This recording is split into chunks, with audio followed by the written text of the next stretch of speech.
Hi everyone and welcome to Blindside Rugby.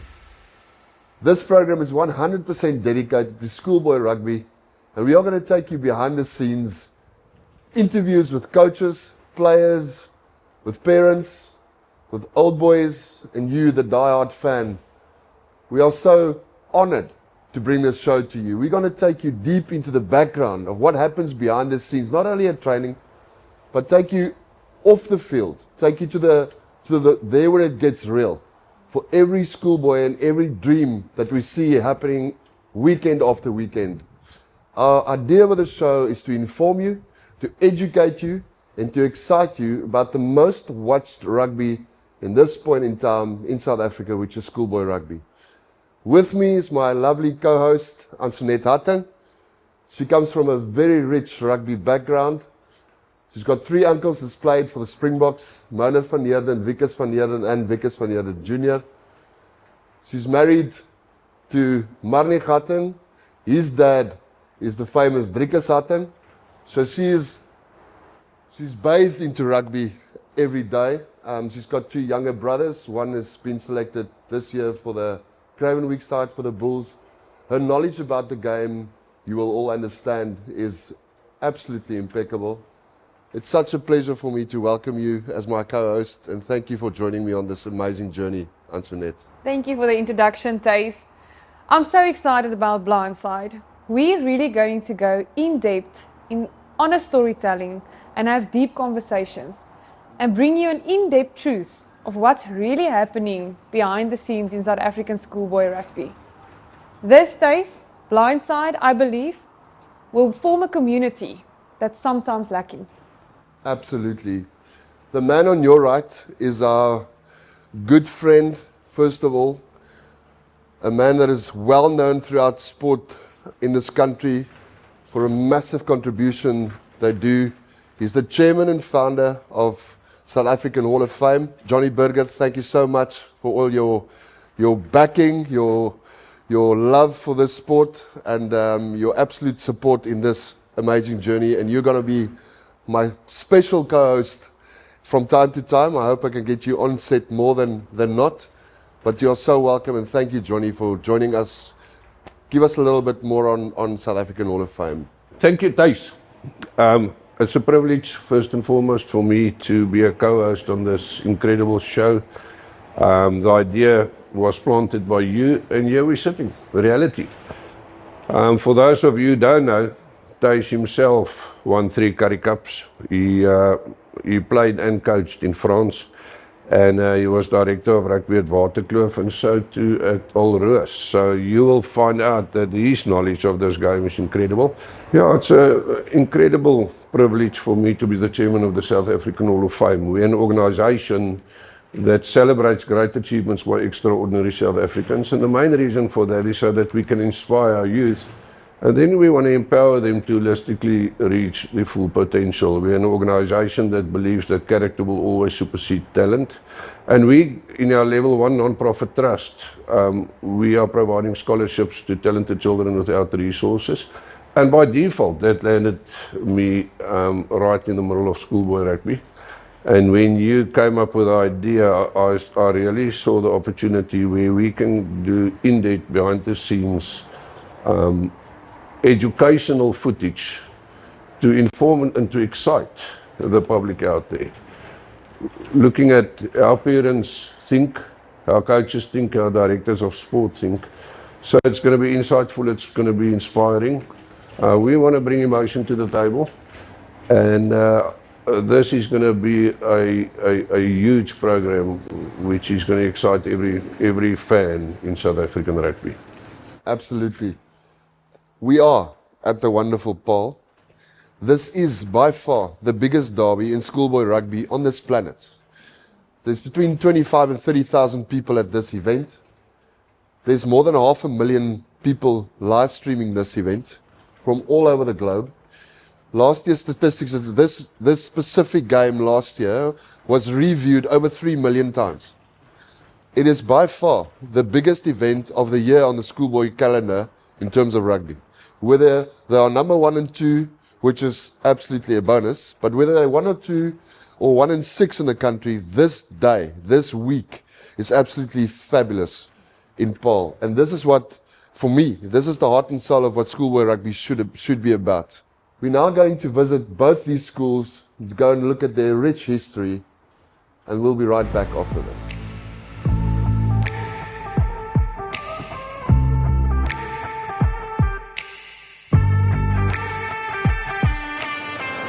So Boys High is begin in 1868. Daar was 2 paas in die Paarl, wat 2 seuns elkeen gehad het, wat in Paarl Gimnasium op skool was. Okay. En Paarl Gimnasium is begin in 1858. En toe 10 jaar later in 1868, toe gaan sien die 2 ouers die skoolhoof by Paarl Gimnasium en vra of hulle nie ook klasse in Engels kan aanbied nie. En die hoof het toe gesê nee, Paarl Gim is Afrikaans-Nederlandse skool en die Afrikaans is altyd nog nie gestig nie. As ons taal bestaan nie en hulle sal aanhou met Afrikaanse klasse. En nadat hy die tweede keer by hom was en hy net gesê weet dit is soos dit is, toe hulle besluit om hulle eie skool te begin. Die persele kon nie die aantal leerders meer huisves hê. Die hoërskool het so ongeveer 980 seuns en die laerskool het ongeveer so 580, 590 seuns. So dis hoekom hulle die 2 skole ook nou op aparte persele is. En so is generasies families wat hier deurgaan. Ek dink ons is nou die oudste geslag op dit is 5de geslag. En ek kan vir jou een ding sê, die mees genadeloose stukkie gras in skole rugby is Faure Straat waar interskole gespeel word.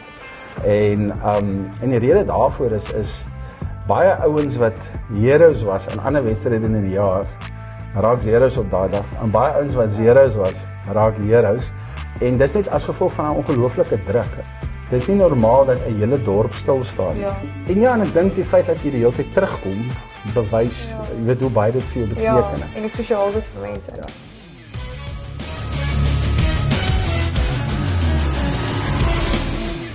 Now we understand why this is the biggest derby on the globe. I mean, it's as simple as that. 500,000 people live streaming the game. It's just incredible. We've got the honor to have the 2 masterminds behind this derby in the studio. Pieter Rousseau, Shaun Erasmus, the 2 head coaches of Paarl Gimnasium and Paarl Boys High. Guys, welcome to Blindside. And we're honored to have you on the set. I really respect what you do at the school, at both your schools, at schoolboy level. Yeah, I truly believe you are 2 of the best that we've got in this country, at schoolboy level and probably more than that. And it's an honor that the country should have more the likes of you in schoolboy rugby, developing players. Pieter, Shaun, welcome to Blindside Rugby. Both of you achieved so much as coaches. What is it about schoolboy rugby that makes it so special? I think maybe the dreams of the kids. I've coached professional, and for me it was an easy transition to schoolboy level because the kids really want to play well. They don't have a problem to train hard, and they just love schoolboy rugby. Ja, dit is nog rou en erg. Yeah, the parents that is involved and the old boys that is involved really love to support their teams, and the quality of rugby that is being played at schoolboy level is making it really nice to watch as well. So yeah, I agree with Peter. It's like, you know, you're just working with people in the first place that keep you young. They keep us young. The game evolves so quickly at schoolboy level, so I think that's what also sort of like brings me to the table. I love that challenge. You know, there's still that like massive pride, you know, and you like walk in and it's just all about pride. That's all. You know, the badge on the chest is a lot more important than the name on the back of the jersey. So yeah, that's why I'm there. Surely there's that ethos within you as a person, and what you believe in as the culture, what a culture in rugby should be. I mean, surely that comes from you as well. I think every coach got a different style, and at schoolboy level, a lot of the coaching there is it's about the kids mostly, and that latch on to the values of the school. But I will tell you, the jersey is very important. You know, kids will stop doing the wrong things so they can play for their school and put on that jersey. Same for Boys High, same for Paarl Gym, same for Offie, Paul Roos, Gray. They will die for that jersey. Obviously, you want to manage the kids really well in terms of that it's not just about rugby. It's about a lot of different things. And what person are you outside of rugby? And also, you get a lot of kids. They struggle.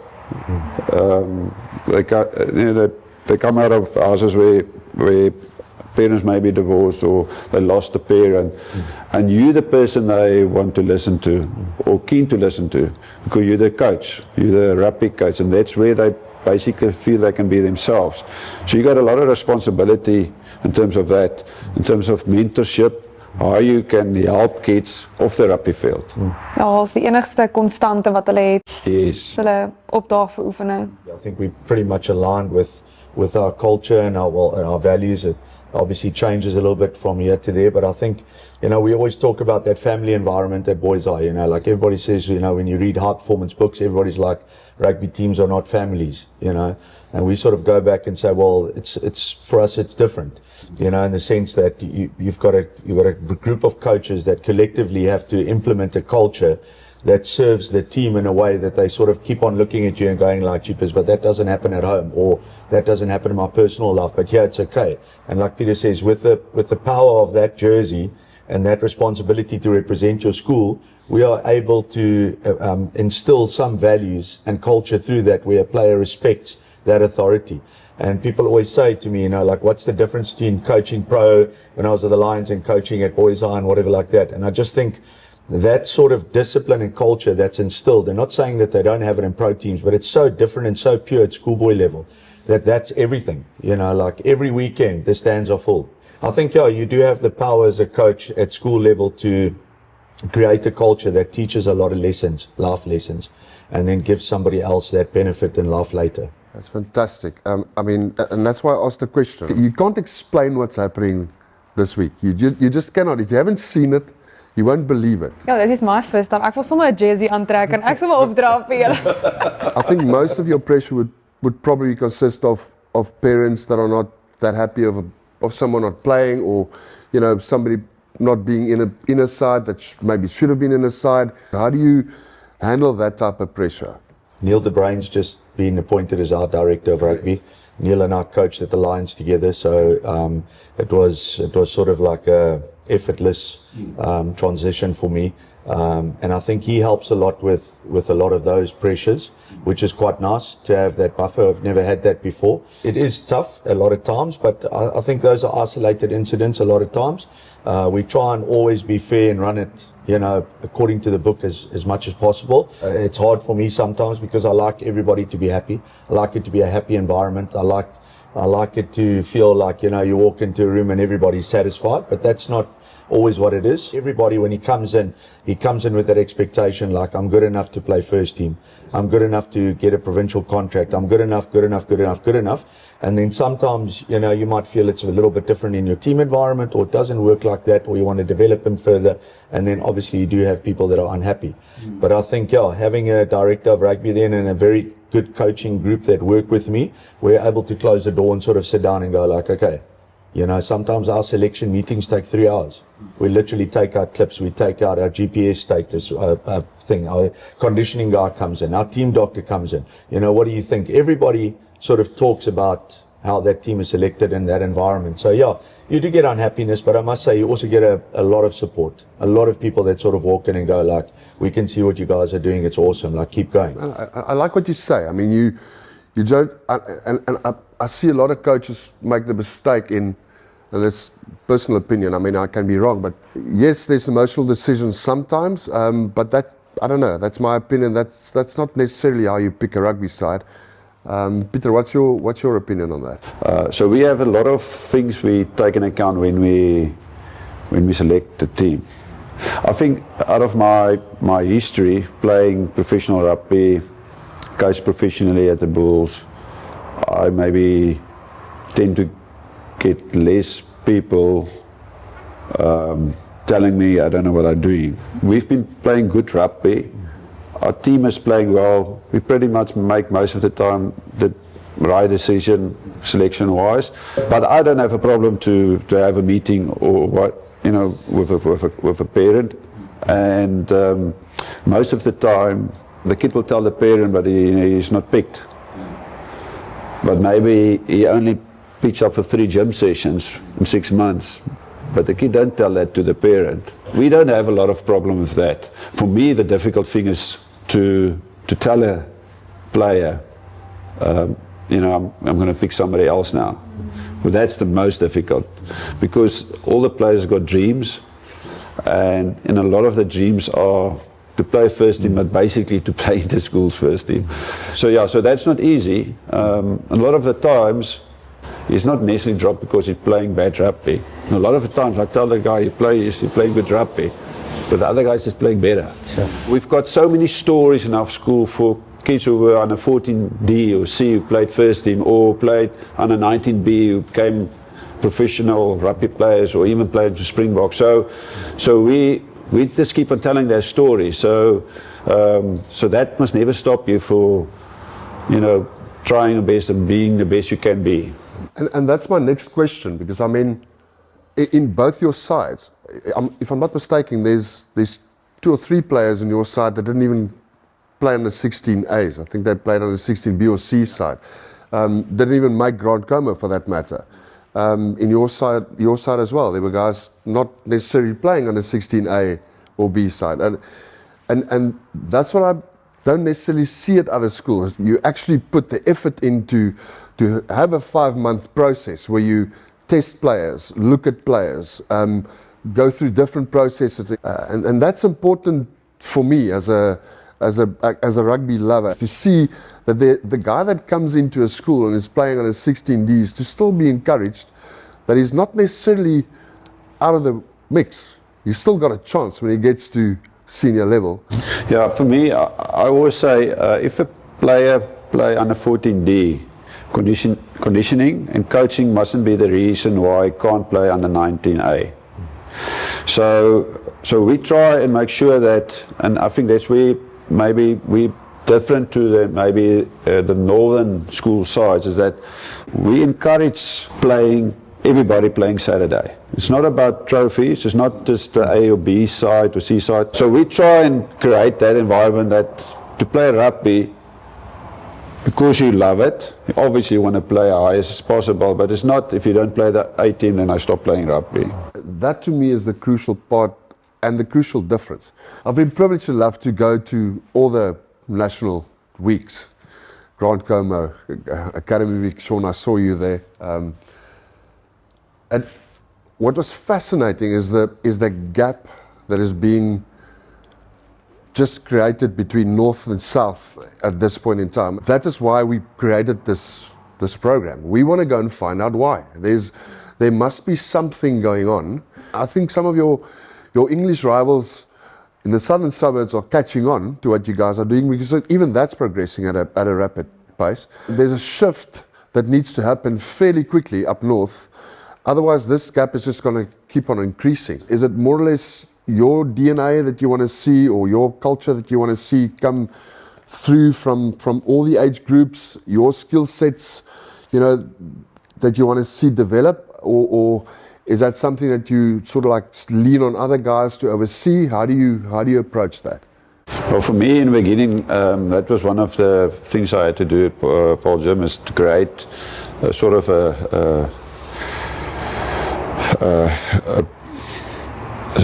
a blueprint, or maybe I must say a green print. Oh, it's a blueprint. I was waiting for you. I thought, should I say it or no? I'm not going to leave it. He's going to say blue now. He's going to say it.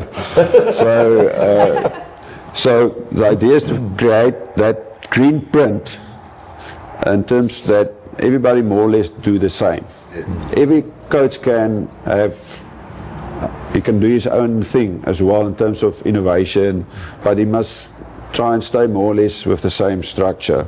So if a player moves from C to B, it mustn't be like total different. And also, when he goes from under 14 to under 15, it must be more or less the same. Otherwise, you create a lot of uncertainty. We want to make it as easy as possible for the kids to adapt and what team ever and under what coach that they play as well. I think we did it first, and then you guys did it the same as us. Maybe what happened. Because you were there long before me, so. No, I think I was obviously head of rugby before Neil, as well as the head coach, and I think that was the first thing when I started in 2014 was to establish a blueprint, but more importantly also to establish a coaching pathway for the coaches. So we put together our first and seconds, and then we started putting that together, and then also put a coaching staff together that existed of a head coach and 2 assistant coaches, because I think that's also important when you look at the blueprint. You don't want to take away too much individual excellence from a coach, but the lingo, the battle talk is all the same sort of down the school, and it is very important in a big school. I mean, we are 28 rugby teams now. We're 50 coaches. So you can't just say, okay, you all do whatever you think is good, and then we'll see each other on Saturday, and then you look at it and you go, wow. That doesn't talk to Boys High Rugby. I mean, we all got identities. We all have identities, to what we are. How do you keep the guys accountable for keeping within that culture of how you want to play? It's all about upskilling those coaches, and it is becoming harder and harder to find coaches as teachers. So a lot of our coaches are outside coaches as well, passionate guys that love the game. We traveled to Ireland last year. We're lucky and fortunate that, somebody came up and said, listen, we can help you guys go and upskill. So we're upskilling there. Every time the Stormers come and train, you sort of go stand on the side of the field. But actually for a schoolboy coach, there's very little environment for them to upskill, and then once again that sort of shows down to what everybody else is doing. Not being somebody peeking over your shoulder, but being that support structure and saying gee, that was really good if you thought about it this way, and the guys, no, I never thought about it because I always do it this way. Suddenly the guys are getting better, the boys get better, and then it starts growing. So you've got quite a number of outside coaches obviously then. Same with you guys? Yeah, because we don't have a lot of men teachers. Yes. But we're really fortunate, I think, in Paarl, because a lot of people want to come and stay here. We've got a lot of old boys come and stay here. So that helps when they come and coach, because they understand the culture and the values and the traditions of the school. So it's nice for them to slot in as a coach. This is very geared, and I think that's why a lot of people love to come to Paarl and move here. It's still very old school, in the sense. And when we came and living Platteland, Wednesday is still Dorpdag. Then you see Gim, Boys High, Boland, Landbou, the Oaks are big mates. They take the girls out for milkshake. It's still that. It's still those values. So all of that, I think, adds to that environment where a boy is constantly he's not worried about everything else. The city life sort of a lot of times I think puts people in a bubble, where here the boys, they out, they're doing the thing, and they sort of staying active and they're playing. And more importantly, like I say, primary school level here, when you go and watch these guys play, I mean, it's crazy primary school, the little under 6, under 7 guys. It's amazing. So that whole culture sort of adds to the difference, in my opinion, between north and south and the coastal environment. Ja, hulle kan eintlik nog kind wees en dit word so vinnig van 'n mens af weggevat as kind. 100%, ja. Nee, hulle is kind hierso. Dis die lekker ding, ja. So as ons wel Woensdag oefen, dan gaan die manne so, "Jesus meneer, ons gaan nou 'n bietjie dorpdag. Jy weet, gaan 'n koffie drink saam met iemand of ietsie." So ja, dit is belangrik om dit te bou, so ja. Social media plays a massive role in this. They've all got their own Instagram pages. They're all heroes in their own right, which is fair. I mean, they have achieved quite a bit. How do you keep their feet on the ground? Well, I think it must be very tough. When I played rugby professionally, and I didn't want to hear what people were saying. I just didn't buy a newspaper or put the radio off. Then I didn't get any noise. Now, yes, it's everywhere. Maybe the kids are different because they're used to this AI and TikTok and I don't know all these things of the kids. So for me, at the end of the day, it's, how do you train? And how do you perform? And how do you prepare? And how do you play? So if that is on par, then it's fine. Then you probably can do whatever you want to. What we as coaches need to tell players is that you need to know where your foundation are. Because if you don't, if you find your identity in rugby, then it's going to be a big problem. So me and him, obviously we are both Christians, and we preach Christian values. So humility is one of the biggest things for for a person. You know, that's what happened with Lucifer. He became proud, and that's why he was cast out of heaven. So we can never be proud, because you received that gift of playing rugby. You can't boast about it. So we try to keep them grounded on that way. We create that from under 14, that the team is always more important than the individual. A very difficult thing to manage, because you can't really manage it. So let's just maybe prepare the kids better and how to handle it. I'm not sure how you guys are doing it, but yeah. I guess it's also a challenge for us to start communicating in their ways, which is quite nice. I enjoy that, and sort of look at it. But yeah, we also, as a school, we had somebody in the other day talking to the boys about social media and what it does and what it can do, how bad it can be, how good it can be, and we constantly talk to the boys about those values in the team, like, remember, what you put out there, that's who you are. So if you're standing there with a beer in your hand and whatever like that, that's who Boys High is then. So yeah, so number one, lead by example. Number two is, like, keep making them aware about it. And so I think it's got a lot to do with, once again, the environment that we create, and keep reminding the boys. I keep saying to them, the same guy that heroes you on social media will zero you. So yeah, so we keep them aware of that. But yeah, schoolboy rugby is massive in South Africa, and the boys, you have to sort of just upskill them, because it's there. So how I normally worked in provincial rugby is that you get an idol, you want to take a photo with him. Now, kids and people watch schoolboy rugby, and they want to take photos with the schoolboy players that's really playing well. So that's actually where it's going now. Yeah. So, and I think there's a lot to do with the fact that all the games are broadcast every Saturday, and schoolboy rugby is so a joy to watch and be part of. And it's evolving. Yeah. It's evolving. Peter, except for winning this game, or maybe winning this game, what would be special for you for 2025? What will you remember of 2025? Yeah, I think for us it was really a special year so far.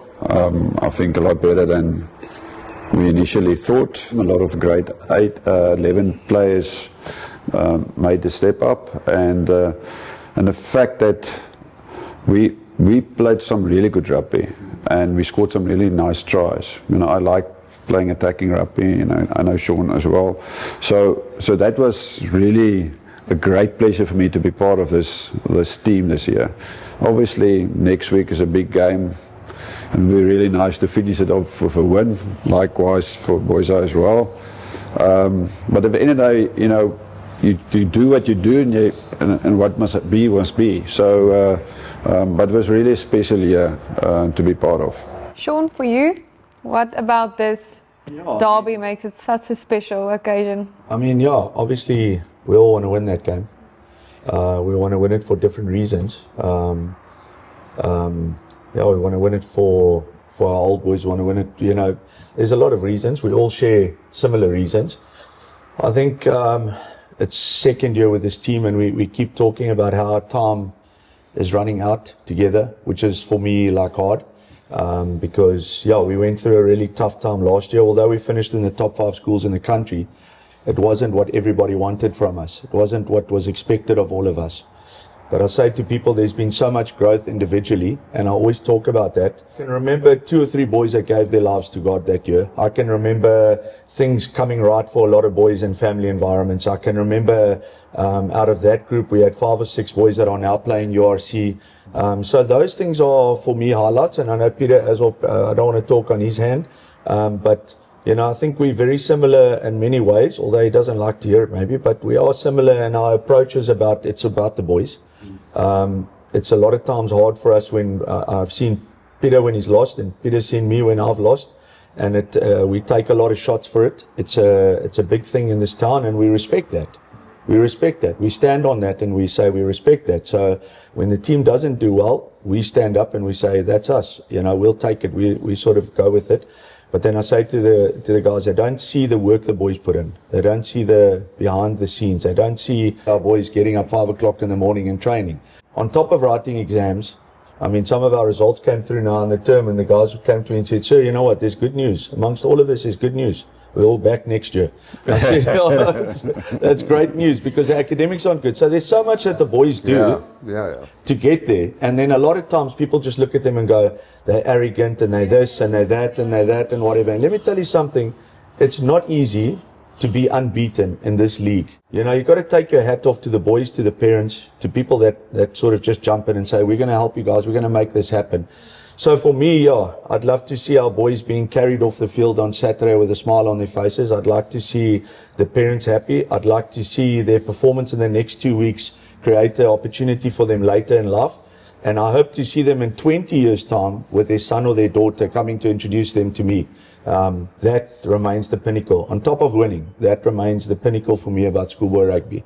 And that is something that I hold dearly. So yeah. Dit is my so mooi dat jy dit sê, want ek dink baie mense mis die punt partykeer. En dit is my regtig mooi dat jy dit sê. Ja, is belangrik. Ek meen, as ek sê, Pieter deel nie sy gevoelens, hy's 'n back, ek's 'n forward. Ons voorry manne, ons hou daarvan om ons gevoelens te deel, maar ja, dis nog altyd spesiaal vir my. Jy weet, en almal hoor jy wil wen. Ja, ons wil wen, natuurlik wil ons wen. Jy weet, maar nie ten koste van iemand anders of enigiets anders nie. Dan sal ek maar op sy staan. Guys, it's been a real honor, a real pleasure. We see what you guys are doing. The country sees what you are doing. You obviously do it for the right reasons. That's why the success are there. I do hope that some coaches takes notice. I do hope that some coaches come and sit with a notepad and a pen, and get some advice. And I'm sure you are the type of guys who will say, hey guys, come and sit next to me anytime. I'll open my books.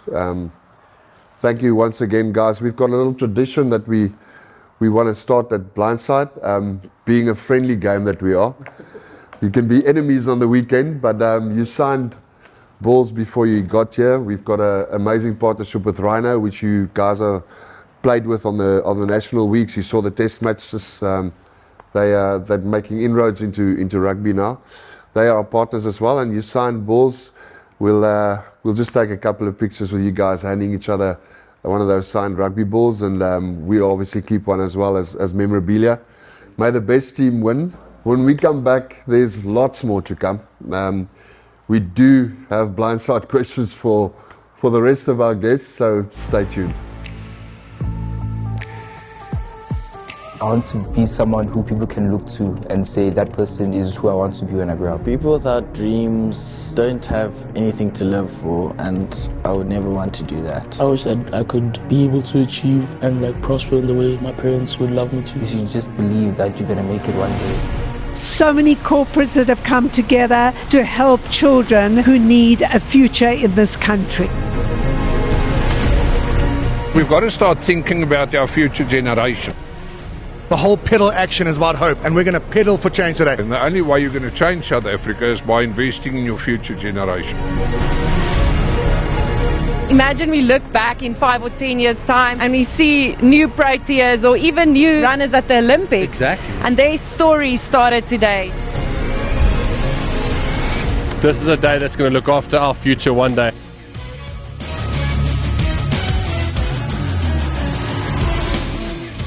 We are joined by David Tron, the Director of Rugby at Paarl Gimnasium.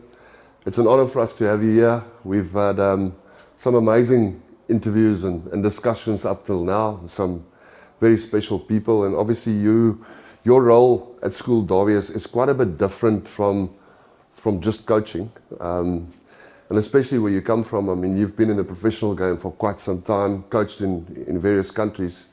How does that differ from what you're doing now at Paarl Gimnasium, and what are the main elements that you look after? Well, thank you for the opportunity to be here. I think you said I coached all over the world and so on.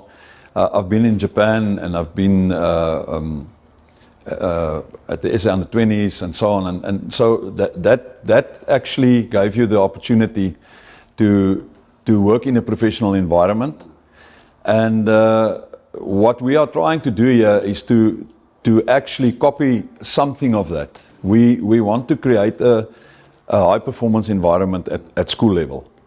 So we tell the players that we will try to coach them the best that we can, create opportunities for them, and to teach them as far as we can, help them to become better players.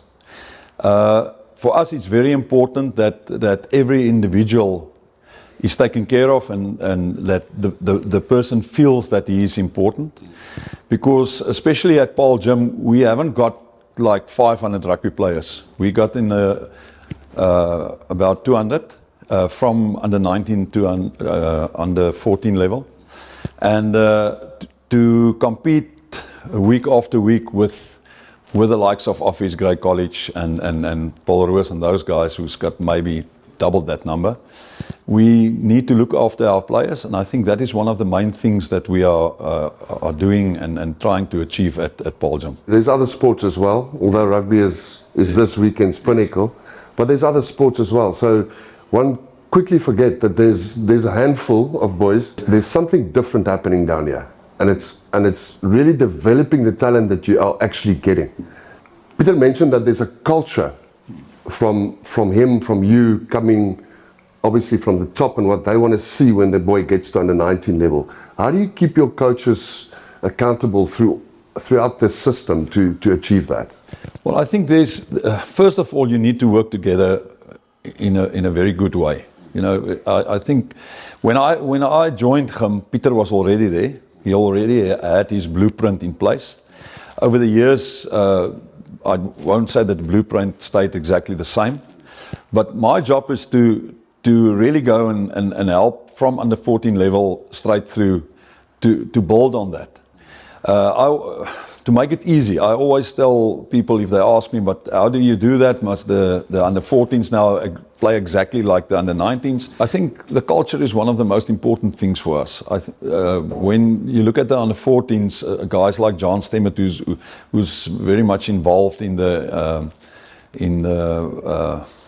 wervingsproces, the scouting process, he's really involved there to let the guys know what it is to play for him, how much the jersey is worth for us, and the pride and everything. Every age group will complement what's happening on top, and it's a big task to get the balance right, because there's a big difference, like I said, between under 14 and 15 and 16.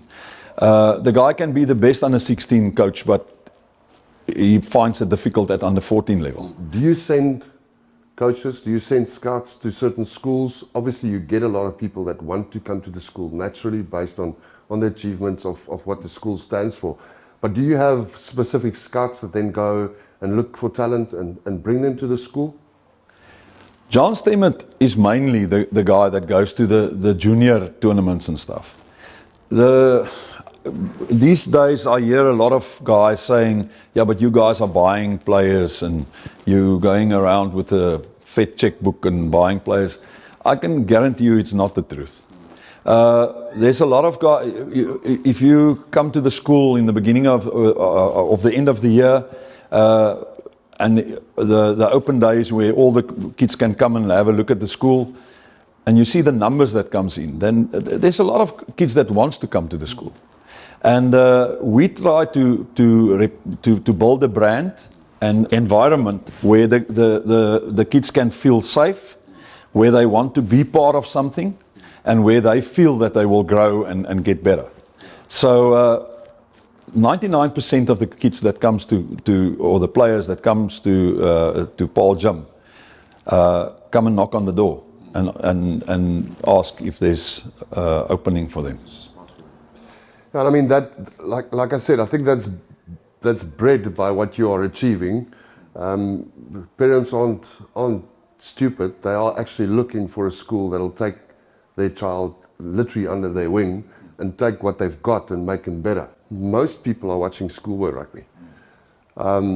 Your weekend, for example, has got 25 to 30,000 people. The average spectator URC games for this season was 11,200 people in the stands. How do you keep that going under the pressure that there is on not only this week, but you as a school, being top performers every year, you've got amazing continuity. How do you keep that going?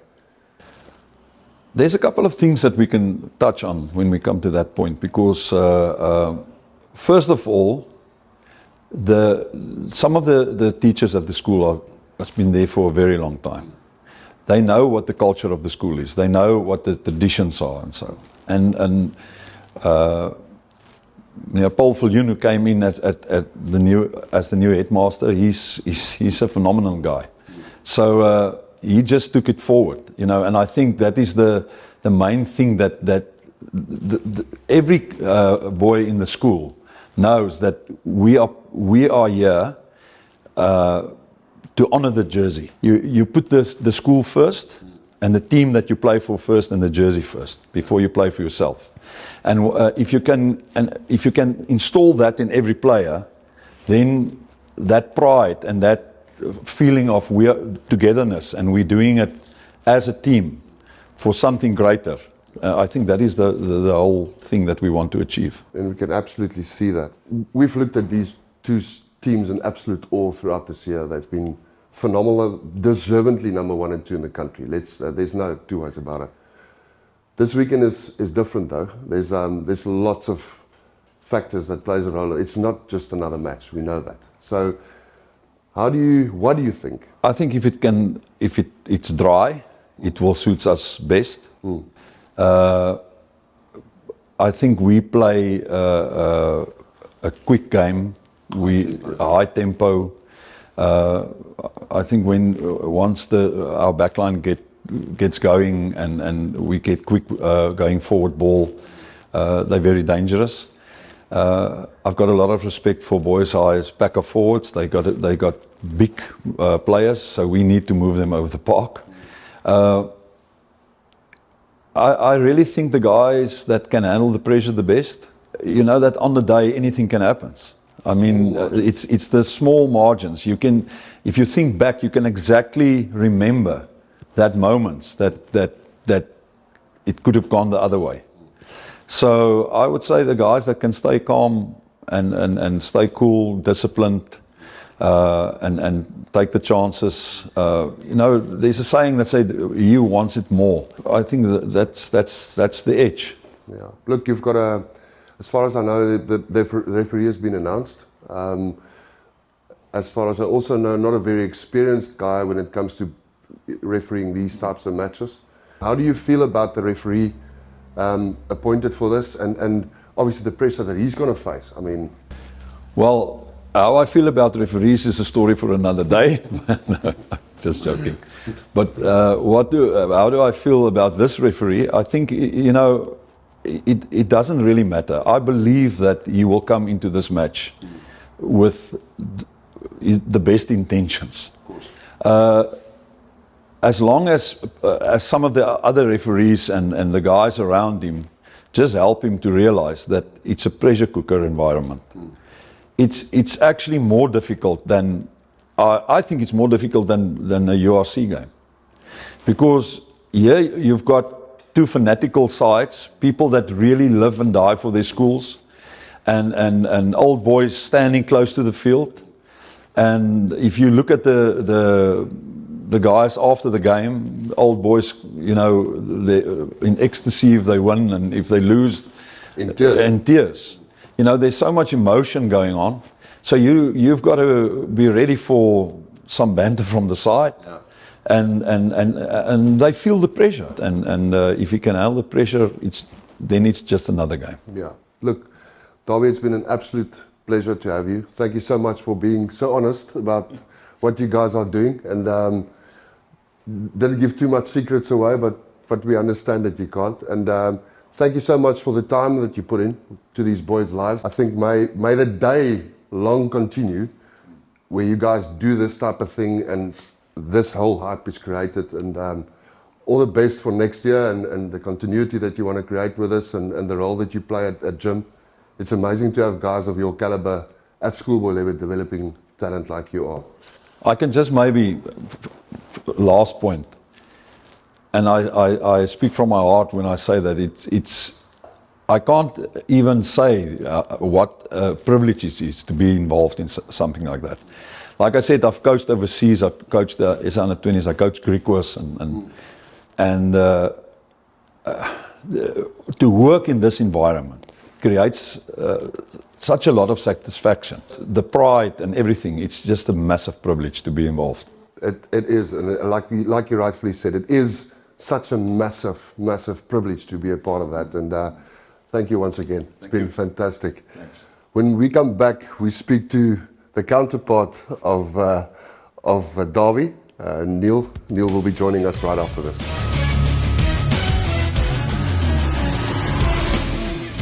Very privileged, Neil de Bruin, Director of Rugby at Boys High, to have you on set with us.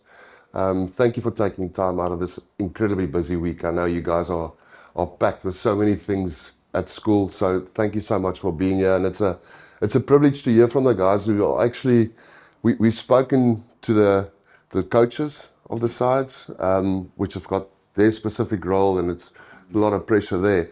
But we thought it just fitting to also speak to the guy who's mostly behind the scenes, you know, looking after a whole lot of other things. And I think it's important that the viewers understand the context of this whole thing. So Neil, thanks for your time. Yeah, thank you, Tash. Lovely spending time with you the day before the big game. Yeah, real privilege to share some rugby thoughts with you today. Looking forward to it. Thanks. Fantastic. Neil, welkom op Blindside. Ons is baie bevoorreg om jou hier te hê en dit is lekker vir ons. Ek wil by jou hoor, hoe verskil jou rol hier op skole rugby as die van provinsiale vlak? Ja, so dit is heel anders dan so net. Ek is assistent afrigter in die program nog altyd. So dis lekker maklik. Probeer Saterdag meer drie druk as die opponente. Is nogal A to B kind of thing. Waar nou is dit baie meer breë spektrum. Daar's soveel moving parts tussen die ouers en die old boys en die spelers en die afrigters, en so net baie meer 'n skaal game in my rol nou en baie meer probeer wen Saterdag in my vorige rol. So in 'n neutedop is dit maar die grootste verskil. En obviously doen julle baie werk agter die skerms. Is jy die ou wat die oproepe van die ouer ontvang? Wat nie kan verstaan hoekom haker nou nie in die agterlyn speel. Die antwoord is definitief ja. So ek drink vrek baie koffie deesdae. So ek draai dit maar op mix met 'n teetjie, want dis die gesprekke en is net omdat mense omgee. Ja. Ek sê altyd my laaitie is 3 jaar oud nou. So vir my is Luca die belangrikste ding in my lewe. En elke ouer voel so oor sy kind. So my approach is om nie daai foon net af te sit en sê nee, ek stel die belang hier. So ek drink vrek baie koffie aan so net en probeer net verstaan en ook verduidelik aan albei kante van die bal, Blindside waar ons waar dit inpas. So ja, dis maar mitigating. So ek probeer maar mitigate soveel as ek kan. Yeah, there's, obviously you guys, you're in charge of, if I understand correct from Sean, the interview we had with them or discussion, is you guys actually employ the coaches. Just explain and take us through that process of who do you get involved at schoolboy level, because I think that's a very important factor, and how do you go through that process?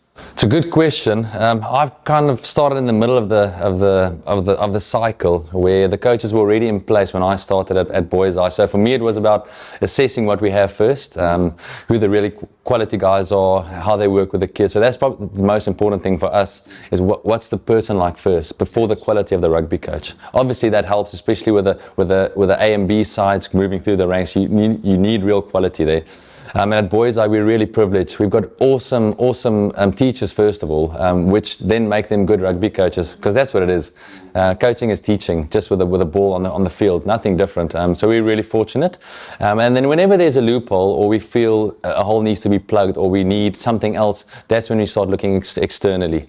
Yes, that's kind of how the process works. I hope that answers your question. It does. Look, when it comes to... You spoke about pressure A-B side, and obviously there you want the guys to perform. That's where winning becomes important almost. But it's just as important maybe for that youngster that wants to come through. So how do you keep them accountable for that that thing coming through from under 14Fs pretty much all the way through. So that responsibility definitely ends with me. My way is never to micromanage. If someone tells me what to do, my kind of first reaction will be a no. But I try and do it together. So let's help. So our plan at Boys High, and I don't mind sharing this, is we've got a blueprint of how we want to play. That's very principle based across the board. But the coaches also have the right to change the way they want to play that fits their team. So we don't play the same kind of rugby at Boys High. We don't have that. I know other schools do, similar kind of templates, similar calls and patterns. For us, it's different. It's about the principle. How do we train? What is the content of our training sessions? Principles on attack, principles on defense, principles on kicking, and kind of that's our basis. And then we go into the teams. So even on Saturday or tomorrow, you won't see the Boys High under 14 or 15s playing the same as the first team, because we don't. But the principles are the same. Yeah. That's very, very interesting. It's important because you do try to get that culture to a certain point, though, that it's not too much of a difference when they see a new coach. Yeah, absolutely. And again, for me, it comes down to principles. And it's something my dad taught me when I started coaching. If the principle's in place, you always have something to fall back on. So we do have similar call states without giving too much away, because I know there's lots of mics and ears around the world. So yeah, we try and keep it similar, but not the same. It also keeps us unpredictable, which is what I'm after, rather than uniformity, Yes. if that makes sense. 100%. And we have many chats with our coaches, more so than with the players, if that makes sense. So if we've got uniformity in our coaching, then that'll transfer to the players. That is so important, because we do see different things happening at different schools, and that to me is predominantly why certain schools don't get continuity. There's too much of a just, do your own thing. If your team does well, great. I'll see that guy next year, and I'll make him better. You can put patterns in place the whole year long, and everybody can coach a pattern. It's not that difficult. Yep, I agree. It's how to get a player to actually see space, attack space, and have the skill set to be able to attack in that space. That's what you're trying to achieve, if I'm right. Yeah, spot on. And it comes down to the individual taste. So very easy to draw up a pattern. You pick your phone up. There's a million out there, and really good ones as well. So it's about it's the individual. That's probably the second tier to our rugby program, is how do we develop the individual to see space, to throw the ball better, to pass the ball better. So it's a principle, improve the individual. Then you can actually play any way you like, because then those things are in place. If everyone can catch and pass, everyone can beat their man. I don't want to give too much away, but if everyone can do those things, then you can play any way you like. Absolutely. That's our approach. And I don't think the viewers necessarily understand that. They think it's rock up at training, here's the pattern, here's a few calls, let's go. It's way more than that, and especially when it comes to skill set, there's so much work to do when it comes to skill set to get the player to be able to pass both ways. Absolutely. And I mean, time. How do you manage that? You know how easy that makes my job. The fact that Sean drives that's where we want to have good people first, then good rugby players. It's such a good foundation to drive off of. It's like with us, with our faith. If your faith is your cornerstone, which it is at Boys High, you treat people well, you treat them with respect, you listen with trying to understand rather than trying to tell, all the fruits of the Spirit. That's what we try and portray at Boys High. So then to coach anything is easy if that's the foundation. So Sean has done a fantastic job across numerous years at Boys High. So for me to come in now, you can see the table has been set. There's such good morals and fundamentals at the school, so it's easy to drive upon. So I just want to make a comment on that. And then just on the time management, everyone's got an hour, say an hour a day. How do I spend my time? How do I spend that hour? So I've been at schools in the past when I was a professional coach, just looking from the outside in. That hour will be spent on patterns, on team stuff, on launches with backs. Yes, how often do you see that? To go to any training session. So that's probably the first thing that I try to instill at Boys High is let's use that better. So there's a time for the individual, there's a time for the team, there's a time for the unit. And now you go. Thys, ek wil eintlik daar by jou vraag inval waar nou gepraat het. Ons het so baie talent in Suid-Afrika. Hoe hou ons die coaches relevant? Dat hulle nie half vergeet om af te rig want ons so baie talent. Hulle word half bederf met die talent in ons land. Ja. Dis 'n goeie vraag, Antoinette, baie goeie vraag. Dis baie moeilik. Dit weer is dit gaan oor hoe stel jy jou coaching sessies op en die accountability wat jy van gepraat het. Ons probeer mekaar accountable hou van dit. Jy kan nie na die week terugkyk en sê ons het vir 'n uur lank net pattern gehardloop, daar het geen ontwikkeling plaasgevind nie. So die coaches is goed, nee, ons het regtig ingekoop. Die coaches, ons het great coaches by Boys High. Ons is so lucky. Daar is 'n baie goeie vraag aan Sonet for two reasons actually. You do tend to get schools where players are so multiple. And it's so easy just to, look, this guy's not going to make it, I'll just bring in the next guy. Where it might just have been a little bit of a skill set, that needed to be developed. How do you make sure that the kid that at that point in time is maybe playing in an under 15D on East side still stays motivated and positive and still dreams to be able to play in that under 19A side, when that day comes? It's so difficult that is so difficult. Again, if your process is next man in, don't need to improve, just pick the next guy. If you've got that luxury, if you've got 2,000 kids in your school, maybe you can do that. We're not in that situation at all. We have to develop our kids. Yeah. But you'll still get the really talented boy at the D side. Yeah. So your question is, how do you keep him motivated? You make sure that the coaches are equipped to coach him well, so that he feels he gets the same quality of coaching that he gets at the A side. Then if there's 4 better players in your position, work harder. That's life. That's unfortunately not everyone can play in the A side. Yeah. So it's a real good life lesson in that moment. It's amazing to hear the passion that there is, and I know that exists. I mean, I've known Sean for a very long time. He really truly is about the kid first, absolutely, and rugby after that. The weekend, let's talk a little bit about that, without giving too much away. Paarl Gym has had a phenomenal season. Besides for one hiccup, you guys had a phenomenal season. There's very distinct differences in how you're going to play. What do you think will be the crucial moments, the crucial elements that might swing it the one way or the other? I'm not going to speak in cliches here, because the easiest thing to say is it's going to be a moment thing and who's going to take the opportunities. It definitely is that. I would say it's the team that can enforce their playing style the most. So if you want to play, to have the ball to play with, if that makes sense. So that first source of possession, set piece, kick-off, if you get that right, if you want to play, that's going to be the most important thing. So in my opinion, that team that can start the game, or start every moment in the right way, they'll probably win. But I'm really looking forward to the game. It's going to be so intriguing to see how the two styles kind of merge. But we'll be 100% ready come tomorrow. It's going to be a great game to watch. I honestly can't wait. It's my first inter schools. Yeah, we can't wait. So it's going to be brilliant. We want to educate people, which I think you had a huge part to play in today. So thank you so much for doing that, because that's what we need. We need people to be informed and educated, so that when they stand next to a field, when there's discussions, they actually are making informed conversation. And then excitement. I mean, the excitement around this game is just absolutely phenomenal. And you guys have created that with good rugby. There wasn't a hype other than rugby, that has driven this. It's amazing to see how the two schools' parents actually get along.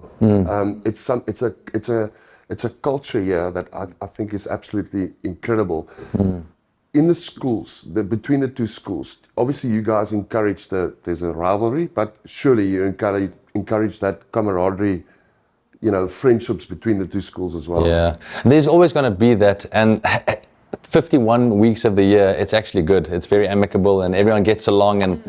But I think what makes this special is that intense rivalry. So when you see for us a gym person now on the street, it won't be that smile necessarily this week. It might be next week again.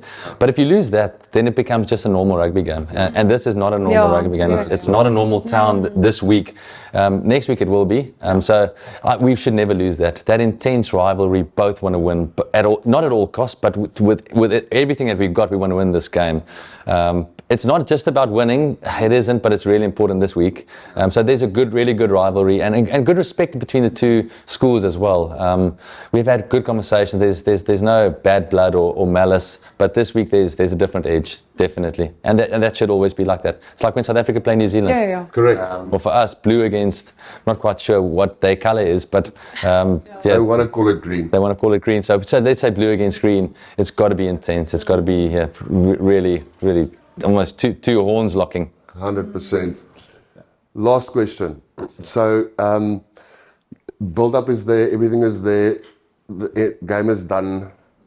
Obviously, you've already started with recruiting for next year. I know there's a lot of people that want to come to Boys High, and there's a lot of kids that aspire to be in that blue jersey, come the 2nd of August in their year of being in grade 12 or grade 11 or seniors. How do you guys keep this continuity? How important is that recruitment role? How do you play that? How do you select that? Or is it a selection process? Or just talk us through that whole recruitment side of the process. It's really important, and it's important for everyone. If you drop the ball for a second, you get left behind, and I don't think you can catch up. We've been really fortunate. We had a guy like Johnny van Niekerk. He's been at Boys High for 30 years, and wow, what a job he's done. His recruitment drive at our school has produced the results over the last 30 years. He's been massive in that regard. So it's almost. So tomorrow's game, there's a match, but I'm already thinking about next week in terms of that. So it's recruitment of coaches, recruiters of kids. We start with, do you want to come to Boys High? That's our first question. If that answer is yes, then the conversation starts, irrespective of talent. We get quality kids anyway. So yes, you have to recruit, and you've got to recruit really smartly. We've only got a number of hostel spots at our school, so your sifting process has got to be on point. We can't recruit 500 kids. It will never be like that.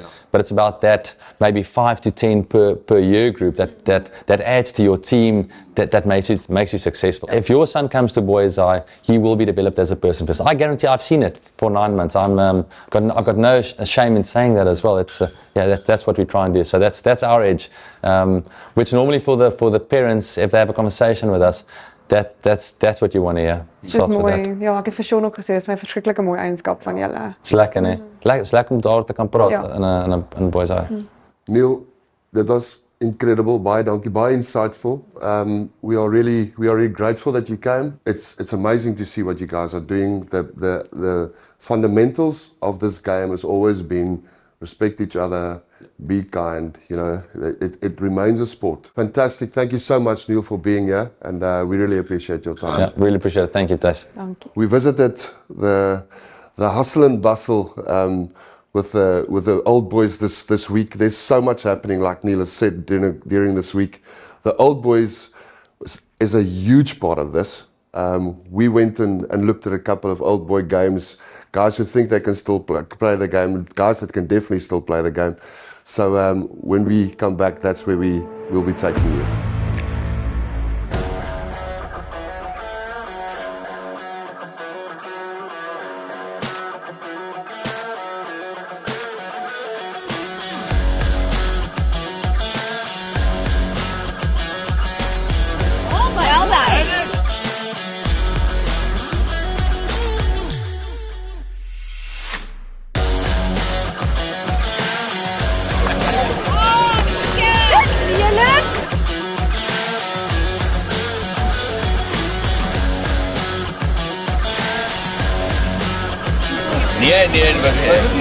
Weet jy geen license vat hoor?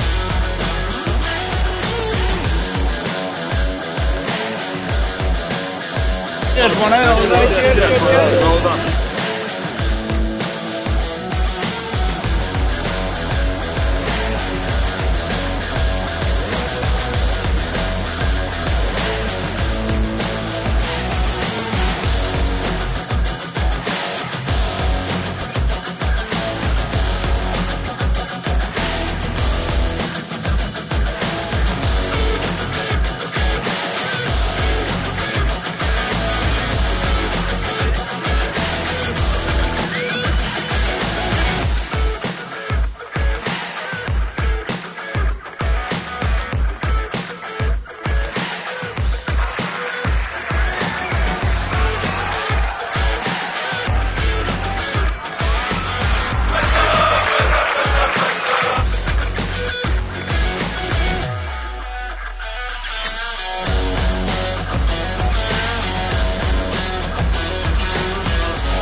As you can see, it's about much more than just tomorrow at 4 o'clock. There's old boys bowls, there's reunions, it's one big festival this whole week. We are very privileged, Johnny, to have two of the the biggest legends of these two schools on our couch today. Skalk Burger Senior and Corne Krieger. Both heroes of their days, not only for their school, but both Springboks. Corne obviously captain also for the Springboks. Guys, it's such a pleasure for us to have you on the show. This is, it's called Blindside. There might be a blindsided question every now and then. Please be as honest as you possibly can, because we want the truth and nothing but the truth, right, Johnny? So, Corne, for the sake of seniority, we'll start with Uncle Skalk. Can we drop the uncle, please? Uncle Skalk. For this interview alone, I will drop the uncle. Skalk, you matriculated in 1973. We spoke a bit offset. Can you take us through your journey at Paarl Gym and what the school mean for you? I came to Paarl Gym in the Cape those days was sub B, which but today is grade 2. So I was basically for 11 years I was at Paarl Gym. Obviously, in my first year at Paarl Gym, the high school and the primary school was still together in the old building across from what we call the Torenkerk. Corne, you've got a little bit of a earlier coming into Boys High, not born in South Africa. Yeah. Yeah. Take us through that. From day one, it was blue and green and yellow on the other side. It was always like we have one big game in the year. There's lots of games, but there's one big game in the year, and there was the inter-school. So and that's the one that counts. You primed from grade 1 all the way through. You primed to live for that one game. Yeah. I want to ask a couple of blindside questions, and I'll start with Skalk. Winning has become so big in schoolboy rugby, and I'm not entirely sure if it's healthy for these children. And I want to hear your opinion first, Skalk, on the winning factor in schoolboy rugby. You can win every other match, but if the first team loses, you've lost into schools. The pressure on the kids must be big. And then obviously all the parents. Let me be frank. I think there are too many parents, maybe, living their kids' lives through their eyes, not through the eyes of the kids.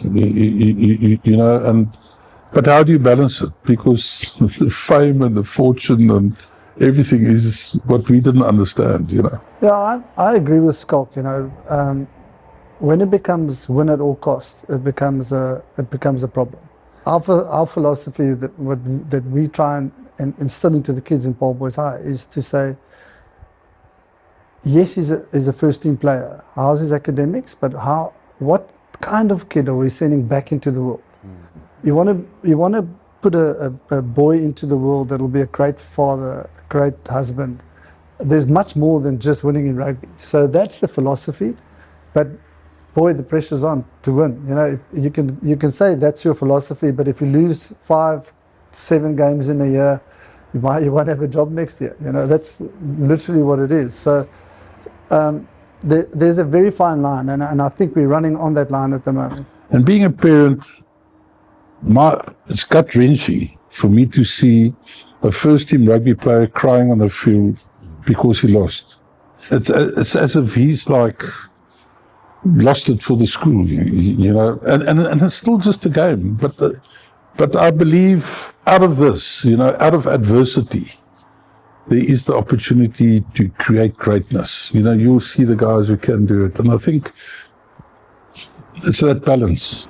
Yeah, I think a spirit of excellence is being bred by two things: parenting, and the culture in the school. Correct. And that brings me to my next question. Let's talk about sideline manners. It is actually sickening to see how parents react, whether it comes to their boy playing or not playing, when it comes to referee calls, whether it comes to coaches. How do we inform, excite and educate parents to stop with it? Because it's just terrible. I personally think they should be banned. Because it's setting just a bad example. It must be terrible And it's a wide-ranging statement for a kid to have a parent like that. You know, I think it must be absolutely terrible. Our director of rugby got all the parents together, all under 19 parents together, and said, look, this is how we select, this is our selection criteria. You're more than welcome to come and speak to me if you don't understand why we've made certain choices. And then also to say, look guys, the referees who come to the school games don't get paid. They're volunteers. Like really, there's no reason for you to abuse them. Yeah. Like let's try and cut that down. There was a parent, a dad walking up and down the sideline, and everything the referee did, he criticized him. So even if it was a penalty for his own team, he'd say you should have given it a long time ago. You know, so he stopped the game, and he said to the parent, he blew the whistle, said to the parent, "This game will continue when you leave," and he just stood there. So he turned around, said to the kids, guys, you can sit down. Sit down. And I've never seen it. 30 players on the field sitting down, waiting for a dad to leave. And he embarrassed him. And I think that's what referees must start doing. Especially because otherwise it will just continue. And it's getting worse. So there must be some form of way the referees can stop and say, hey, I'm not here to be abused, you know. And it's more so embarrassing for the kid than anybody else. I mean, that's the sad thing about it. Important thing you guys did though is you went and you made the effort to get the parents together and say, guys, this is our selection criteria. How do you feel about the actual psychological component of this whole educational development process of building a player into something or someone that can go out, not like you rightfully said, become a man that he should be, but to handle this type of pressure when he leaves school? You know, the interesting point is there's good and the bad. And if you think what social media can do at school, you know, the social media bullying that takes place on the one side, which is phenomenal. We don't realize it. But, you know, one guy, somebody just sitting behind him and saying, look, he's got big ears and all this type of thing. And come first break, they're all laughing at the poor oak kid. He doesn't know what's happening. And he's a sensitive kid. And then on the other side, you know, what's happening is that all these players to progress in life, you know, they've all got agents. So the agents are all taking all the stats, all the little snippets of them scoring tries and putting it together and creating brands around kids. And I mean, you know, a very big point in case is the Paarl Gimnasium Centre, which everybody is saying, is he the match winner and this and that. But I mean, the pressure on the poor kid must be massive. I honestly believe only at 21 will you biomechanically know what you're going to be. And in today's times, 3 of the best forwards, props that I ever played with, would never have had a contract. Because under 20, they were loose forwards. Henning van Asberg and Keith Andrews and Bill Nieuwoud. So there's something in this because there is a bit of a money mammon sitting there, and the parents want to have contracts and money, and that's forcing it. Now we're expecting kids of 15, 16 to enter the money game. You know, and I'm not so certain if that's right. You know, rather let him be educated, like Corne eloquently said, they want to put a better person into the community. But that's most probably also one of the reasons why we've got these big funnels in South Africa. And if you take the funnel between the matric school rugby and then 1-2 years later, I think we must be losing 60-70% of the players. If you look at what's coming through at club level. And because there isn't that following sort of like channel for them to go into. A school plays a massive part of the culture and the tradition, and to a certain extent the mentorship of your child. What's their values from a Skalkburger and a Corne Krieger? What values do you instill in your children when it comes to their character and not their ability or talent? So they're different characters. So I think what's very important here, and Corne touched that, the enjoyment of the game is very important. The other thing, at a young age, I believe kids must not be scared of making mistakes. Because they will never understand what is their outer parameters, what they can do or not do. You can play hard, but you can still be a great sportsman. You know, you can tackle a guy to pieces, but you still help him up off the ground. Afterwards, that's what rugby is about. It's like you've got to be a bit of a beast on the field, on between the 4 lines.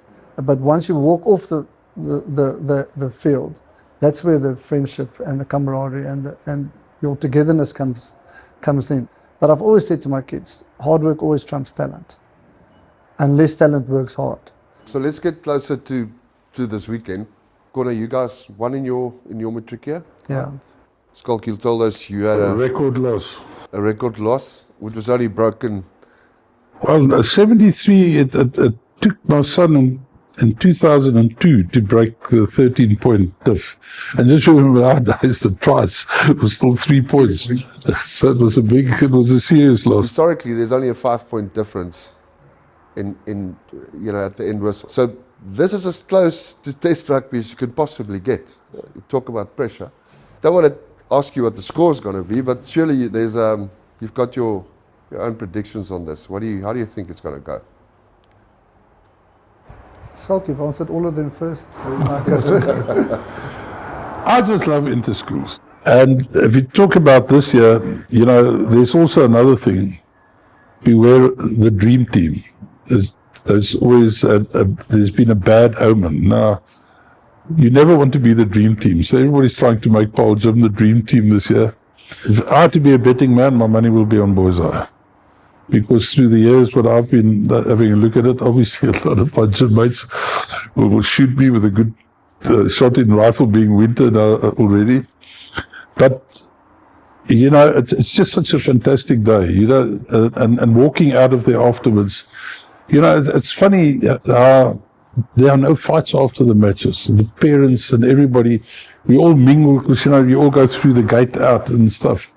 And it's I would like to just say that inter-schools as an event, at school level, is unsurpassed in the world, It's always been as hard as you can, bring it on, but it's never been a big fight, never parents fighting next to the field. And long may that continue. Because then there's no losers on the day. If that happens, there's a loss. It's how strong can we go into the game, and how long can we keep our character and stick to the game plan. It's called the game. Only call the game. Let's have fun and enjoy this derby. Thank you, gentlemen. Thanks very much. Thank you, guys. It's been an absolute honor to have both of you here. And like Johnny said, may the best team win, but it's not the best team. May rugby win on the weekend. Yeah. Thank you so much, guys. Thanks. Please stay tuned. We'll be back for some more.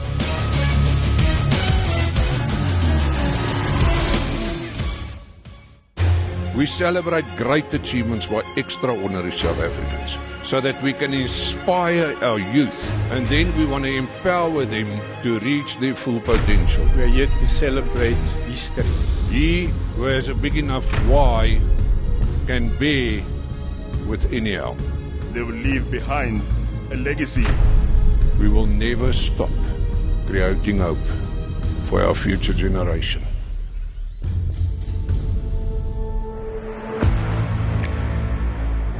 Rian, David, welkom by Blindside. Dis is vir ons 'n voorreg om 'n bietjie met die paas en maas te gesels. Ons motto van ons show is to inform, to educate and to excite. Maar daai inform en educate is ook hoe hanteer ouers hierdie hele proses. En ek dink ons wil net daai gesprek 'n bietjie, en is regtig 'n gesprek, manne, julle is meer as welkom om enige tyd vir my te sê mal, ek gaan nie daai vraag antwoord nie. En doen dit ook asseblief so. Ons weet julle is eintlik pelle. Julle is net nie hierdie naweek seker groot pelle nie. So ek weet David, jy was 'n old boy by Boys High. So kom ons begin daar. Julle journey to maak moes skool kies. Hoe belangrik was daai dat jy 'n old boy is? En het hy self sy keuse gemaak, of het pappa maar gesê daar's net 'n blou skool in hierdie land en dis waartoe jy gaan? Hoe daai gewerk? Thuis dankie dat ons hier kan wees en gesels en so, en ek dink eerstens ons het daai tyd nog in Pretoria gebly, maar ons is in Pretoria gebore. Ons was daar in Tygerpoort Laerskool tot graad 5 en toe het ons, ek en my vrou besluit gemaak. Ons het eintlik hier Kaap toe getrek vir kerkplant in Stellenbosch, maar ek het my vrou gesê ons kan ongelukkig in Stellenbosch bly nie, ons gaan in die Paarl bly en as ons in die Paarl bly is dan net een skool. So ja, hy ekskuus tog, ek dink dit was vrywillig verplig as mense dit so kan sê, maar ek dink omdat ek ook al daar was en toe hy klein was met my 20 jaar Unie, het ek hom saamgebring, toe sy 7 jaar oud. Okay. So dit is een van, ek dink sy eerste groot regte Boys High ondervindings en ek dink daar het die saadjie geplant gewees. En toe 2-3 jaar later, toe is dit sulke tyd. So dit was ek dink 'n gemaklike besluit. Rian, aan by julle kant, jy was nie 'n gimmie old boy nie, maar jy is met een getroud, 'n gimmie getroud.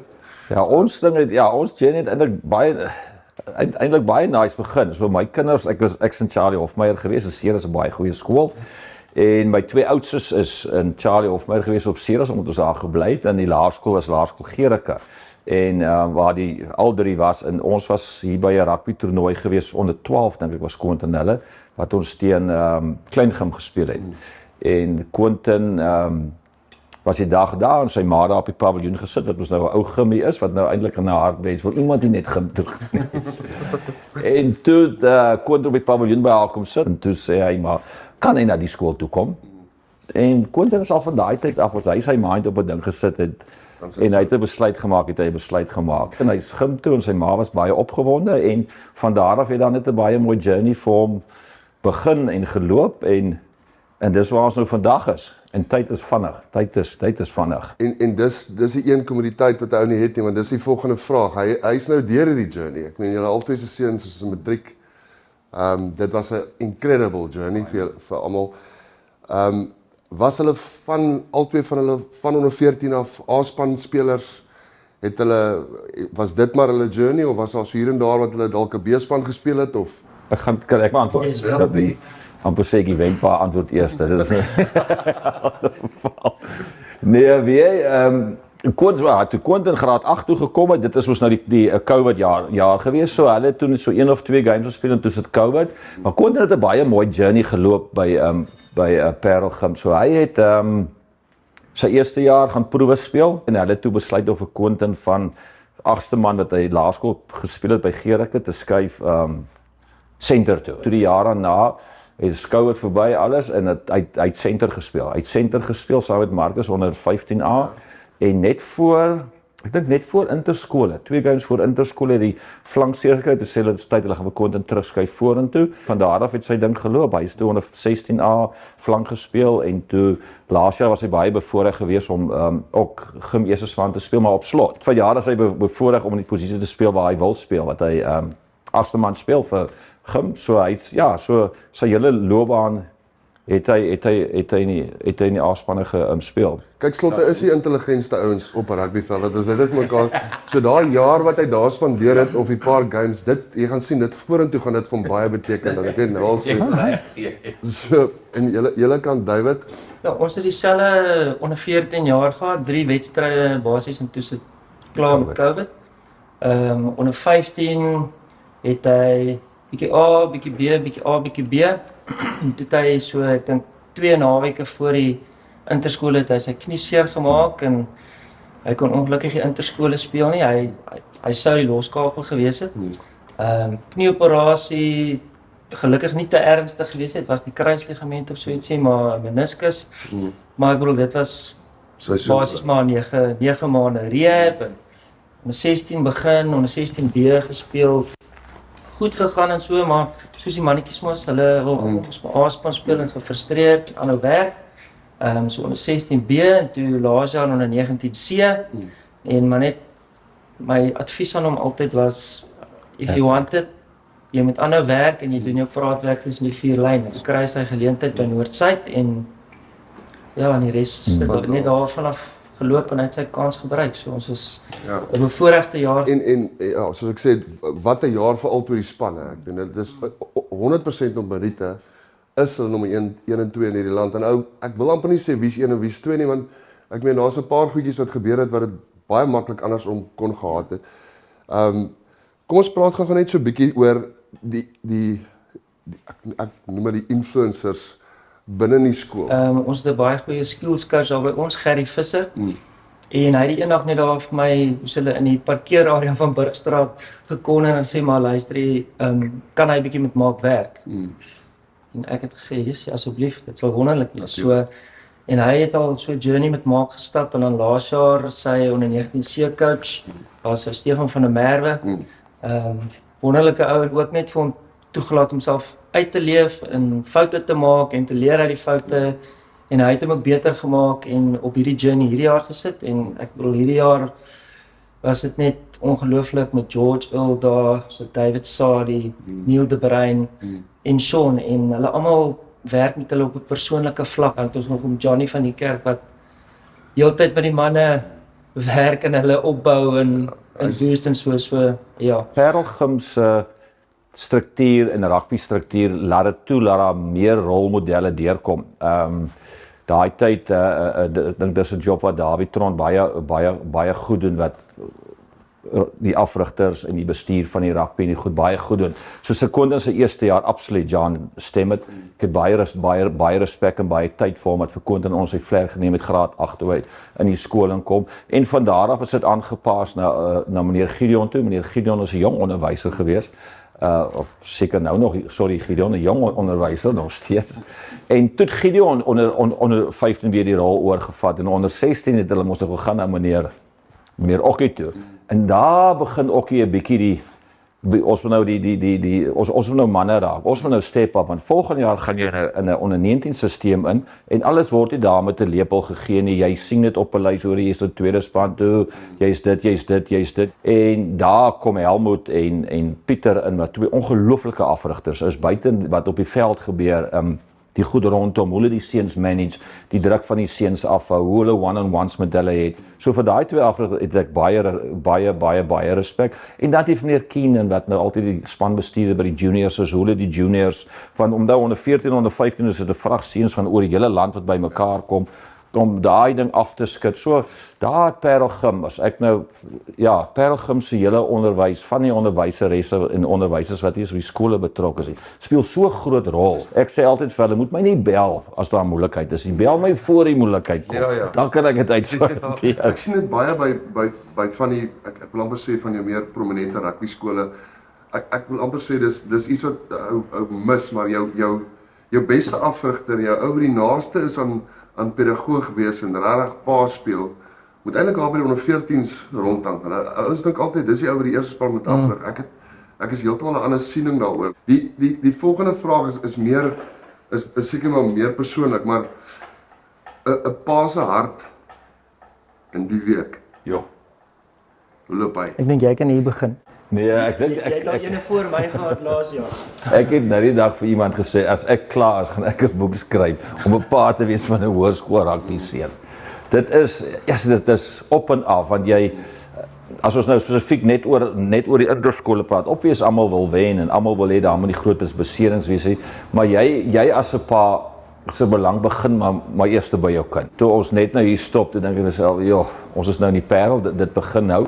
Want jy hoop jy wen, jy hoop jou seun kom hier, jy hoop hy's beseringsvry, jy hoop die ou se hart hou whatever die eindtelling gaan wees. So dit is ek weet mos nou hoe dit gaan loop op die einde van die dag, maar my mond is baie groot.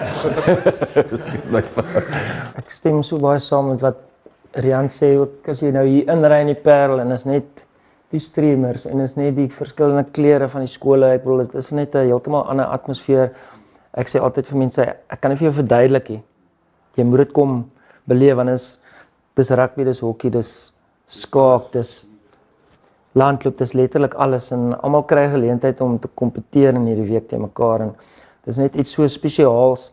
Ek was bevoorreg geweest om self te kon deelneem en speel op daai veld en so. Maar ons as ouers ook, Paarl Gim ouers en Boys High ouers kom al van onder 14 af saam met van hulle kom al verder saam. So ons is eintlik goeie vriende. Ons is eintlik goeie vriende.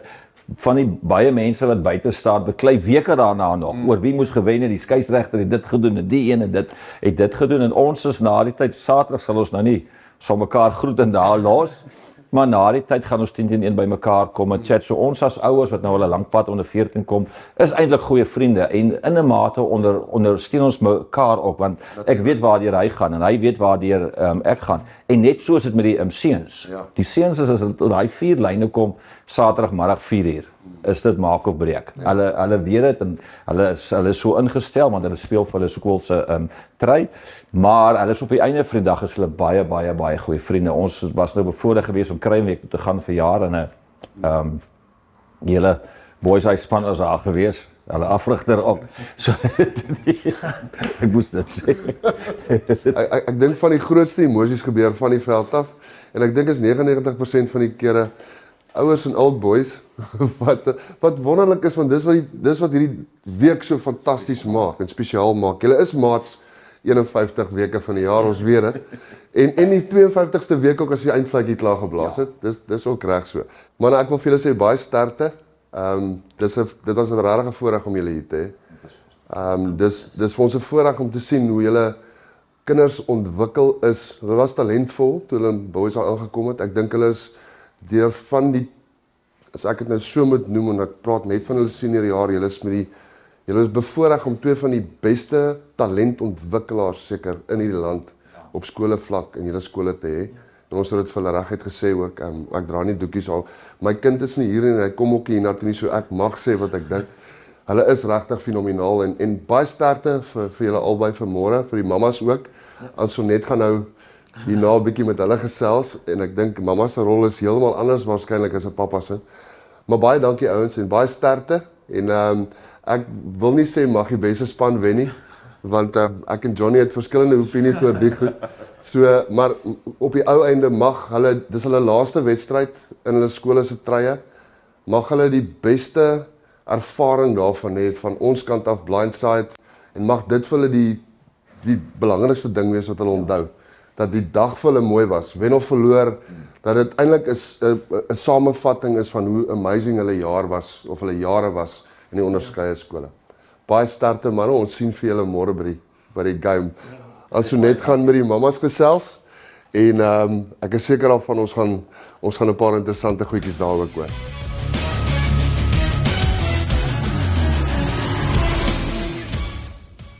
Baie dankie Thys, ek is hier saam met die mammas. Ek glo dis die rugmerk van die huis. Skole rugby is massief. Daai kinders, julle kinders het duisende followers op Instagram. Hoe beskerm julle as ma's daai kinders teen die publiek se wreedheid?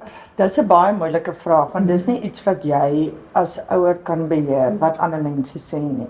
So ek dink wat ek maar met my kinders praat oor sulke goed is ek probeer nommer 1 hulle educate dat hulle nie die een is wat vir iemand anders lelike goed sê op sosiale media nie. Maar dan leer ek ook vir hulle om te filter dit wat hulle daar lees. Want publieke opinie is nie noodwendig jy nie. En baie mense sal 'n opinie lig, want dit is maklik om dit daar te doen en jy vir iemand in die oë te kyk. Sosiale media is oral. En jy kan hulle nie regtig beskerm daarteen behalwe om vir hulle die regte leiding te gee oor hoe om dit te hanteer, wat hulle daar kry en wat hulle daar sien. Ja, eintlik alles wat Marina gesê het en ek dink iets wat baie belangrik is en ek dink dit is wat jy ook sê is laat ons seuns moet weet waarin is hulle identiteit gewortel. Ek dink dit is baie belangrik want ek dink as hulle weet wie is hulle en waar verstaan hulle, dan is die goeders wat die ou daar buite met 'n foon sê eintlik irrelevant. So dis baie belangrik om by die huis daai fondasie te bou van ek is nie net 'n rugbyspeler nie. So as ek 'n fout maak Saterdag, my seun het 'n skop ook. As ek misskop, is ek nie die ou wat die bal misgeskop het. Dis nie my identiteit nie. My identiteit is bietjie groter as dit. En dit is moeilik want op die oomblik is dit vir hulle verskriklik belangrik. Hierdie is nou regtig vir hulle een massiewe week, een massiewe jaar. Dit is soort van amper 'n toekoms. En maar nog om terug te kom en te sê wie is jy buite rugby? En dit was 'n gesprek wat ek nogal met my seun moes gehad het deur die loop van al die jare.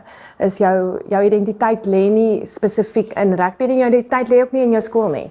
Ja, en dit is ook belangrik. Ja.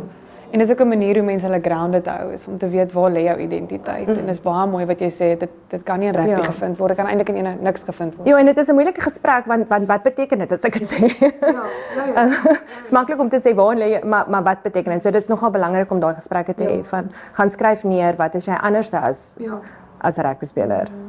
Ek dink ons as ma se rolle word verskriklik baie keer misgekyk agter die skerms en dit word partykeer nie raak gesien nie, maar dit is massive. Wat is daai rol vir jou, Marina? Wat niemand raak sien nie. Ek dink ek is Quentin se safe space. Ja. Hy kan met my praat oor goed wat nie noodwendig net rugby. Ons praat rugby ook. Ons love. Ek het groot geword in 'n huis van rugby, maar ek maak myself baie attent daarop dat as ons rugby praat ek oor die goeie goed. Sy pa los ek om dit wat reggemaak moet word met hom te bespreek. Dis daai as jou kind seer het jy ook seer en jy kan niks daaraan doen nie. Ek onthou ons eerste leerstelling, groot leerstelling was geweest toe hy onder 15 sy knie seer gemaak het en hy moes op Faure Straat gespeel het en hy kan nie op Faure Straat speel nie en hy staan daar met sy krikke en sy stit en ek sit op die paviljoen en jy voel die seer. Daai seer is daar en so as ma sit jy wil huil saam, maar jy wil ook sterk saam wees en dit is daai safe space soos wat sy sê. Dit is daai veilige plek wat ek net 'n ma kan wees en dit is ek dink dit is ek weet nie of jy so voel nie, maar hierdie laaste paar maande is vir my baie erg want jy sien jou seun nie 18-jarige nie, jy sien hom as daai enetjie wat so klein is wat in jou arms kom. Ja, want dis ons natuur. Ons hulle nou so vashou vir ou laas. Is hy nie meer daar nie. So maar daai absolute veilige plek net om te sê hier is ek en ek sien jou seer en ek die oomblik as soos hierdie jaar wat alles vir hom mooi uitgewerk het, is ons gelukkig saam en daai geluk is die pad wat hy geloop het was ongelooflik vir ons geweest. So dit is daai hele absolute emosie van ek het gesien waar jy gegaan het en ek was saam seer en ek was saam help opbou en nou werk dit uit en ons is saam gelukkig en dis amper klaar. Om af te sluit, hulle speel nou môre.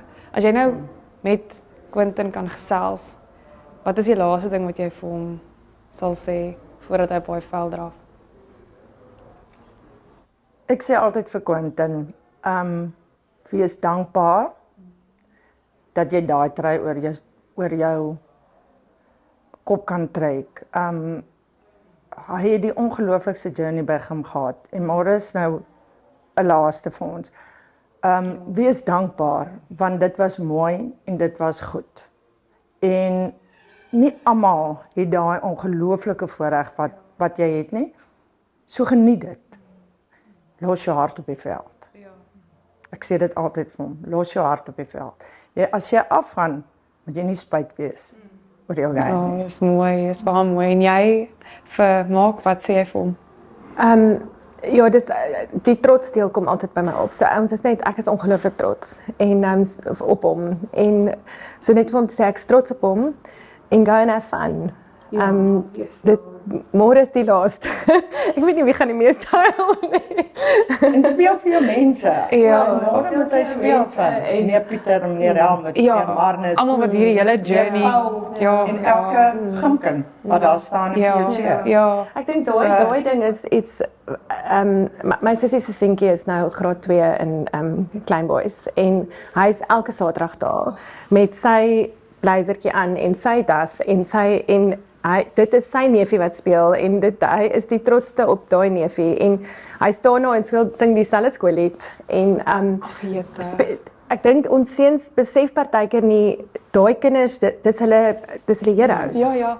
Hulle kyk op na hulle en om te weet jy speel vir daai seentjie wat daar sit wat ook dink ek kan eendag daai trei oor my kop trek. Is baie spesiaal. Ja, kom ons cheers op die mamma is die ruggraat van die huis. Dankie.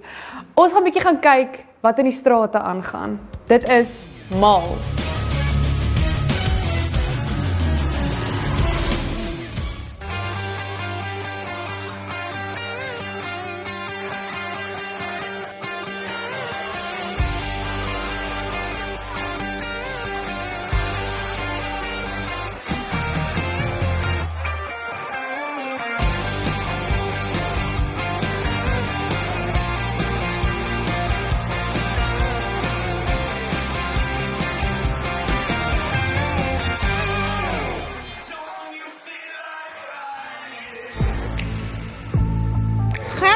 Gim 2921. Paarl Gym 2419. 2418 vir Boy 10. Paarl Gim met 11. Trein met 7. Paarl Gimnasium by 8. 3012 Boys High. Gim 2812. Paarl Gimnasium met 8 punte. Johnny, we've seen a very few interesting predictions. Johnny, who do you think is going to win? I think it's going to be close. I'm going to stick my neck out and I'm going to say Paarl Gym, 7 points. Okay, Thijs, what's your prediction for the game? So that means probably I'll be sticking my neck out as well. I'm definitely going Boys High. And again, it's going to be a very small margin victory. So scoreline, I would probably go, and let's give it proper score. I'll probably go 21-16 for Boys High. I think I want to hear from the lady in the room. I think I'm going to go with Boys High. It's going to be a disciplined game. And yeah, I'm going to go for 5 points. It's going to be a massive game. Absolutely. And we cannot wait for tomorrow. Best of luck to both the teams. Sean, Peter, it's been an absolute privilege to have you guys on the show. Everything you said on the day was absolutely phenomenal. The way you invest in these boys and boys with amazing dreams. And yeah, may the best team's dreams come true tomorrow. Our next derby will be Affies against Pretoria Boys High next week. Please join us for this. We'll have a short aftermath of what happened over the weekend, and then we'll be straight into that fantastic derby happening between those two schools. Have a great evening. See you tomorrow at the game.